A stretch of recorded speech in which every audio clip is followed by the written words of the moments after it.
قرآن مجید میں ارشاد عالی شان ہے، ترجمہ کنزُ الایمان، اے ایمان والو تم پر روزے فرض کیے گئے جیسے اگلوں پر فرض ہوئے تھے کہ کہیں تمہیں پرہیزگاری ملے۔ رمضان المبارک میں جو میرے آقا صلی اللہ تعالی علیہ وآلہ وسلم کے معمولات تھے، اس میں ایک معمول وہ سحری کا تھا۔ یہ برکت والا ناشتہ ہے، اور جو لوگ سحری کے بغیر روزہ رکھتے ہیں یقیناً یہ عظیم سنت سے محرومی ہے۔ میرے آقا صلی اللہ تعالی علیہ وسلم سحری میں تاخیر فرماتے، سحری میں تاخیر کرنے سے اجر و ثواب بڑھ جاتا ہے۔ فرمایا کہ اللہ پاک سحری کرنے والوں پر رحمت فرماتا ہے۔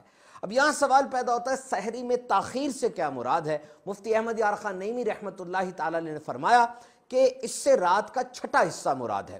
دیکھیے غروب آفتاب سے صبح صادق تک رات ہوتی ہے۔ اگر کسی دن غروب آفتاب 7 بجے ہوا اور صبح صادق 4 بجے ہوئی تو یہ 9 گھنٹے کا فرق بنتا ہے۔ اس کو 6 حصوں میں تقسیم کر لیں، 1.5 گھنٹے کا ایک حصہ بن جائے گا۔ تو وہ 1.5 گھنٹے کا حصہ جو سحری سے مل رہا ہے، اس میں کی گئی سحری تاخیر سے شمار ہوگی۔ اس کے لیے اوقات دیکھ لیجئے، اور جیسے ہی صبح صادق ہو کھانا پینا اس سے پہلے ہی چھوڑ دیجئے۔ اور یہاں ایک اور چیز نوٹ کیجئے کہ سحری ختم ہونے کا تعلق وہ اذان سے نہیں ہوتا۔ اذان فجر وہ نماز فجر کے لیے دی جاتی ہے، اور بعض لوگ ایسا بھی کرتے ہیں کہ صبح صادق کے بعد اذان فجر تک کھاتے پیتے رہتے ہیں، بلکہ کان لگا کے سنتے ہیں کہ آخری فجر کی آواز کہاں سے آ رہی ہے۔ یاد رکھیے سحری کا تعلق اذان فجر سے نہیں بلکہ صبح صادق سے پہلے پہلے کھانا پینا بند کر دیں۔ اس کے لیے جو ٹائم ٹیبل آتا ہے اس کو غور سے پڑھیے اور اس کے مطابق سحری افطاری کا انتظام کیجیے۔ اور ایک معمول ہمارے آقا صلی اللہ علیہ وسلم کا افطار کا تھا۔ فرمایا افطار کے وقت روزہ دار کے لیے خاص دعا ہے جو رد نہیں کی جاتی۔ دعا ضرور کیجیے افطار کے وقت میں۔ میرے آقا صلی اللہ تعالی علیہ وسلم آپ نماز مغرب سے پہلے تازہ کھجوروں سے افطار فرماتے۔ تازہ کھجوریں نہ ہوتی تو چھواروں سے، چھوارے نہ ہوتے تو چند گھونٹ پانی پی لیتے۔ اسی طرح آپ صلی اللہ علیہ وسلم کا ایک معمول تلاوت قرآن کا تھا۔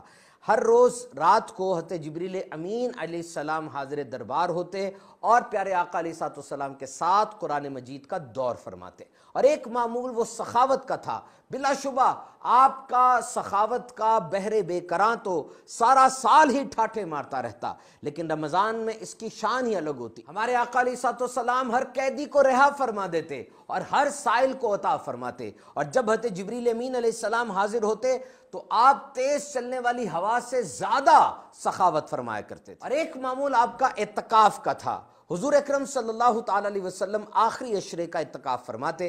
بی بی عائشہ صدیقہ رضی اللہ تعالیٰ نے ارشاد فرماتی ہیں کہ حضور اکرم صلی اللہ علیہ وسلم اعتکاف فرماتے، اللہ تعالیٰ نے آپ کو وفات ظاہری عطا فرمائی، اور اس کے بعد ازواج مطہرات اعتکاف فرماتی تھیں۔